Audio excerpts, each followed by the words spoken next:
Hey guys, so today I want to do a quick little video here with my Galaxy S4 on Android 4.3 just because I just did a video made a gaming comparison, the iPhone 5 versus the iPhone 4 and just I was curious how they were performing in the latest games, and I was actually surprised in how good the iPhone 4 still is in terms of a lot of new high-end games. Like Real Racing 3 was actually performing very good. Asphalt 7 could have performed a lot better. It was a little bit slow FPS over there though.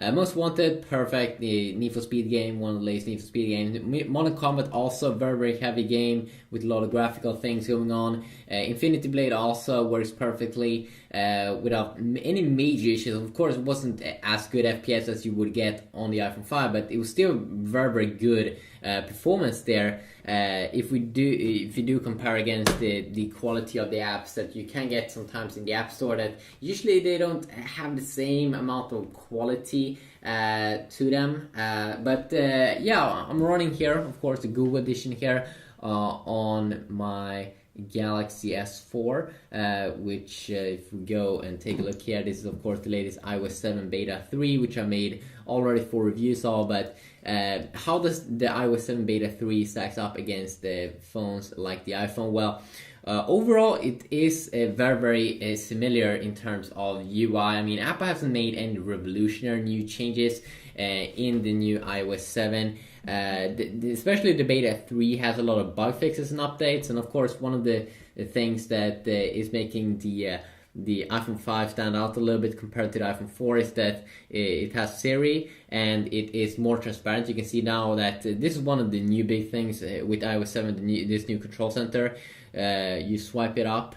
You can see that this one isn't that super much transparent at all when you swipe it up like that, which is a little bit boring over there. But then, of course, when we compare it here against Android versus the Google edition here on my Galaxy S4, you can see that when I do things like when I swipe down, I don't have any transparency over here. When I bring up the app drawer as well, I don't have any transparency over here. Of course, I can download an app and it can do that for me. And also, if there will be a way to jailbreak iOS 7, of course, you'll probably be able to bring on some more transparency to the iPhone 4 as well. But yeah, we'll definitely see what's going to happen over there. Of course, with iOS 7 here, we can still only have apps here on the home screens, which is still a little bit boring, where we can have cool things like we can have widgets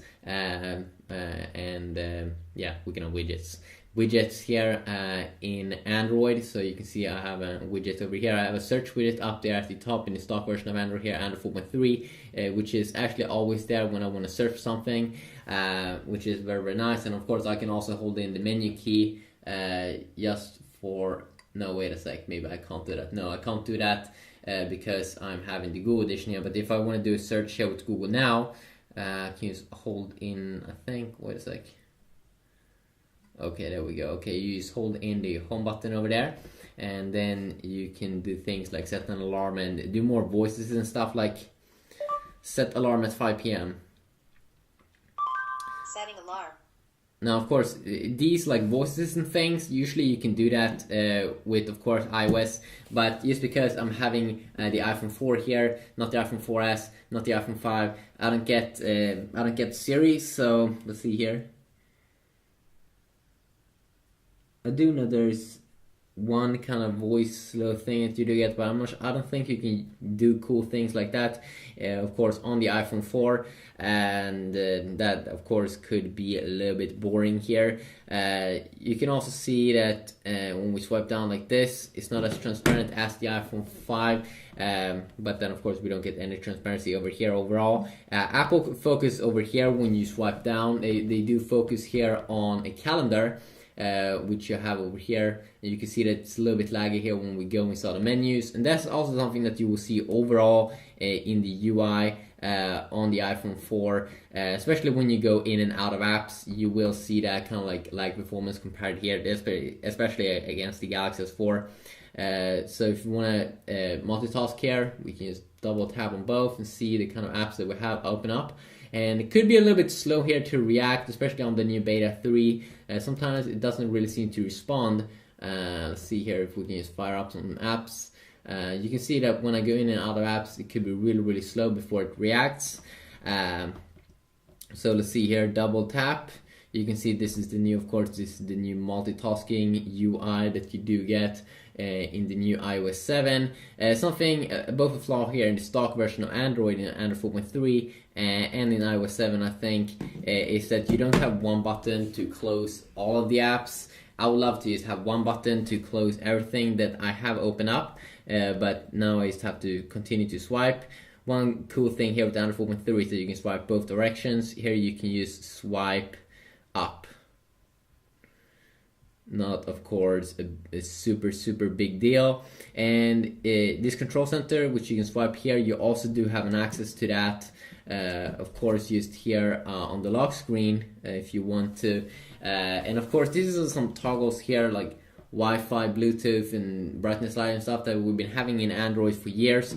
And in stock version here, you can just swipe down like that and tap on that button, or you can do a 2-finger swipe from the top, and then you will get access to some quick toggles here. Even though I think it's better in the stock version or in the Galaxy S4 that you buy in a store when you get Samsung's own TouchWiz, because then you get a ton of more toggles. You can do some cool things with your hands. You can, where you don't even have to touch the display.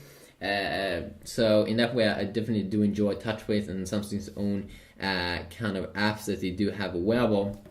Also, if you look at the lock screen features here, I can definitely do more videos comparing like specific things. But over here on the lock screen, we do have one in terms of apps that you can load up. You can load up the camera here pretty quick on the iPhone 4 because it does have that option, and this is the new camera app in case you haven't seen it. This new square mode, I think that is for like Instagram pictures, which is very nice. You can't take panorama pictures here with the iPhone 4 as you can with the new iPhone and such. Let's see here. You can see that sometimes you really will get some lag here. When I did use the iPhone 4S, or the iPhone 4 I mean, you can see it's on the iPhone 4 here. When I did use it once, when I was in the lock screen, I couldn't unlock it, so I had to reboot it. But then, of course, this is the beta, so it might get updated and improved in future updates. So you can quickly launch the camera there, but that's about the only app that you can launch quickly from the lock screen. Where over here, you can first quickly just have a lock screen widgets. So you can see I could quickly swipe over here to load up the camera app over here. And of course, the camera app in Android will have a ton of more features that you can just swipe here in this cool menu to enable and disable stuff, which is pretty awesome. And then also you can access more stuff here on the lock screen. Like if you swipe one direction here, we can add more things here that we can get a quick access to. I would suggest that messaging would probably be very nice if you want to have a quick access to that on the lock screen, even though I think that Apple has kind of like a similar feature to that as well.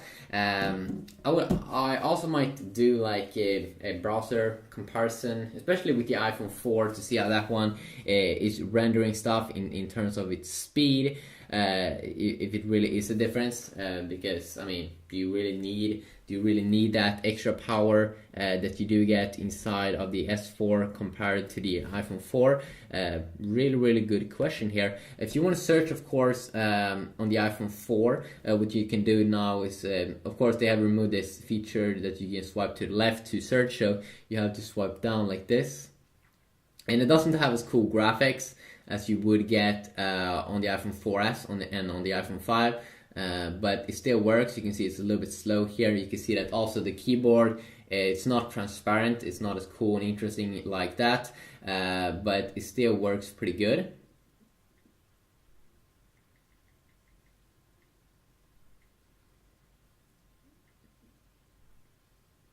Okay, maybe this is some kind of glitch. Yes, it could be some kind of search glitch because it didn't seem to be live updating. It should kind of like live update when I'm trying to do a search there.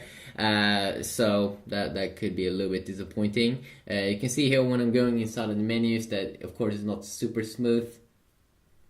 but not super bad either. Let's also take a quick little look here. You can see that I do have a live wallpaper here, like a bubble wallpaper, and it seems like Apple also do like those kind of bubble live wallpapers, because if you go here to if you quickly check that out,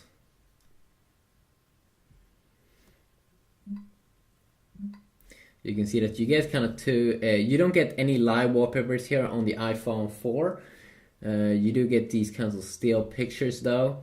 But that thing and the thing that Apple is removing a lot of those cool transparency things that you would get in a newer iPhone. Of course, they're doing that so the phone doesn't get too much slow to not even be able to use it. It's already starting to get a little bit slow here, and I mean that's kind of like what we should be able to expect from a phone that is starting to get kind of old here. 2010, that's a long